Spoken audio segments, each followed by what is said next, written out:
Dan, how are we doing this week? I'm doing very good. How are you guys doing? We're doing well. We're doing better than the football team, that's for sure, after the shellacking they took on Sunday against Dallas. You've come on, Dan, week after week, and I don't disagree with you. You know, the skill positions around Mac Jones, the talent level around Mac Jones, not good. I'm sure they could add to the offensive line in front of him and give him more help. I agree with all of that. They could. If we're evaluating Mac Jones's play as best we can and isolating his play, it seems like it's gotten worse and worse by the week, from the Eagles game to the Dolphins game to the Jets and now Sunday against Dallas. How are you evaluating Mac, isolating him as best you can? Yeah, that's always the most difficult thing to do, is isolate the quarterback and kind of put him in the vacuum. I think, the disappointing thing is, against Dallas in that first 2.5 quarters, there was some things that Mac did that were really good. He actually made some really good and impressive throws. That gets overshadowed by 3 or 4 plays that are in many ways inexcusable. Obviously the throw across the field, interception, he's played too much football in the NFL. Obviously got away with it once. The fumble, I always get torn with those, because until you're actually in that world, you don't know how freaking hard it is to not fumble in that moment. But you sit here and go, gosh, you've got to find a way you've got to know that guy's chasing you down and making sure that we don't fumble the football. But there were some really good tight window man coverage throws. I think the most disappointing or concerning or alarming thing is, and I talked about this with Monday Morning with Mac, was just his feet right now are so unstructured, so undisciplined, so sloppy, and he's not a physically talented enough player to get away with that. And it's starting to that's the thing that is starting to get worse and worse and worse. And they've got to get that nipped in the bud and fixed really quick. So, Dan, I was about to ask you about that, because there were some bad throws that you could see easily were off of his back foot, and it just looked like his throwing mechanics were not the guy that we're used to seeing. And from your expert eye, what is the root cause of that? You say the feet are bad, but is that can you see just from watching the tape that there's anything that might be leading him to have that breakdown in mechanics? Oh, yeah, that's always going back to a lack of trust in the protection, a lack of pocket, being so untrusting of those guys in front to keep you clean that your feet start to move in anticipation that you're going to have to either scramble or create movement in the pocket. And that's why they're kind of frantic and all over the place. I saw a little bit of that with Josh Allen week 1 against the Jets. And it's just going back to he's not trusting the pocket. He's not trusting the protection. Are there plays where you sit there and go, yeah, I wouldn't either? Of course. That's always one of the hard things of playing quarterback is it is a very easy to say, hard thing to do. You've got to trust your pocket, but to do it when the consistent moments present themselves that you shouldn't, it's hard. That's not making an excuse for Mac, but when your feet and he's fading away, it's almost like if you guys could imagine, going to, I guess, a carnival or something, and they've got that hanging almost like that boxing ball or whatever, usually for the quick hands, and you kind of hit it as hard as you can to see what your power level can get to. Oh, yeah. Mm-hmm. You never see somebody hit that while they're falling backwards. You always see these people wind up big time and lunge forward and, kind of take all of their momentum to try to hit it as hard as you can.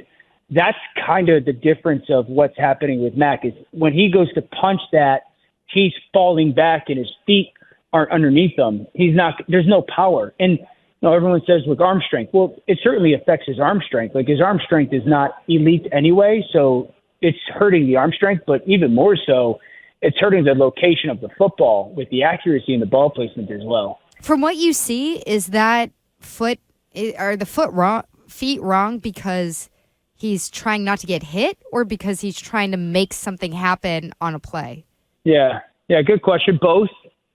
Both. It's some plays he's trying to avoid maybe a guy that's running or glancing across his face, or he's seeing a guy that's probably not going to be there, or there are moments when he's trying to get out of a pocket because he feels like it's condensing down on him and is not. But there are also plenty of moments when that is a real thing. Like he's got to make this throw. He threw it in route, I think, against Miami late in the game to Gesicki, and his feet are terrible, and he flicks his wrist, and it's a great throw because sometimes you can get away with it, right? He's good enough thrower of the ball that you can get away with it. And he snaps the throw off against Miami, and there's a guy right in his lap, and so it was kind of necessary. But in the moments where it's not necessary and you're doing it, that's the biggest problem. And so it's a little bit of, trying to avoid getting hit, and it's a little bit of, seeing things that aren't actually there. Dan, I was wondering what you thought if, let's just say Mac Jones, hypothetically, you wave a magic wand and all of a sudden all that stuff's corrected. His mechanics are better and he's, more confident and all that stuff. What's the ceiling for him with this offense, this offensive line, these pass catchers? How high can they get? Still an average offense, I guess. Maybe you could have moments of above average if, you're really good on third downs and a guy does make a play or two down the field and you're super efficient and the ball's coming out quickly and you're not playing one of those elite defenses. You could have moments of above average. I guess they're kind of what I expected them to be going into the season. I think I've stated I wasn't nearly as concerned as I was last year, but no big playmakers down the field. Him and Juju still don't have the connection that you hoped that they would get to. So without an elite downfield, not even elite, but without a guy that can go makes plays down the field on the ball and very little play action to try to create some chunks, it's an offense that I guess is relatively average. And for the most part, I think you'll have moments that are a little bit above and moments that are below. We're talking to Dan Orlovsky here on WEEI. You can check him out at ESPN. He joins us weekly here at 3:30 on Wednesdays. Dan, it's been talked about locally, and I agree with it, that it looks like Mac checked out or quit in that Dallas game. Like, he wasn't benched after a turnover. He wasn't benched at halftime of that game. He was benched after a 3-and-out where he was kind of going through the motions and airmailed Devontae Parker on third down. Did it look to you, in your professional opinion, like a quarterback who had checked out, mailed it in, quit, however you want to phrase it, because it does to the layman? No, not to me. It looked like a guy that was crazy frustrated. It looked like a guy that kind of was fed up for sure, but checked out and quit. I'm not going to say that. No, I don't think I would say that about anybody unless it was glaringly obvious. Like I said that about Chase Claypool week 1 for Chicago, but it more so looked like a guy that was just very much so frustrated in his own performance and the team. Dan, why aren't they utilizing play action more?